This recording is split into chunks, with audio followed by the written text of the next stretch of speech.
আসলে মানুষ কত অদ্ভুত, তাই না?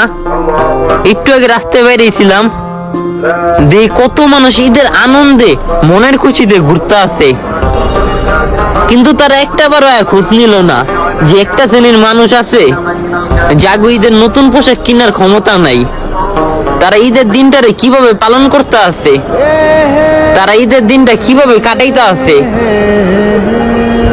উপরের শ্রেণীর মানুষগুলা একটু খুশি পাইলেই নিচের শ্রেণীর মানুষগুলারে ভুলা যায়, আনন্দে মাতোহারা হয়ে যায়। ওইসব শ্রেণীর মানুষগুলোর লেগে আমি মনের থেকে দোয়া করি, ঝাগরে আল্লাহ টাকা পয়সা দিছে, গাড়ি বাড়ি দিছে, যারা কিনে এই টাকা দিয়ে নিজের আনন্দ কিনে নিজেরাই উপভোগ করে।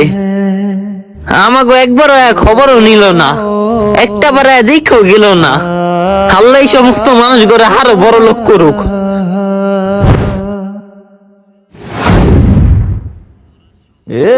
ঈদের আনন্দ উপভোগ করার সবারই অধিকার আছে, কিন্তু কিছু মানুষের এই আনন্দটা উপভোগ করার সুযোগ হয় না, যারা কিনা খুবই নিম্ন শ্রেণীর মানুষ, যাদের একটা নতুন পোশাক কেনারও ক্ষমতা নাই, কিন্তু ক্ষমতা আছে বড় লোকদের আনন্দটা নিজের চোখে দেখার। পারলে আপনার সাথে সাথে ওনাদের মুখে একটু হাসি ফোটানোর চেষ্টাটা করুন। তো এই ভিডিওটা দেখে আপনি কি বুঝলেন? এই জায়গায় কিন্তু একটা মেসেজ দেওয়া আছে, আপনি এই মেসেজটা পাইছেন কিনা আমি জানি না।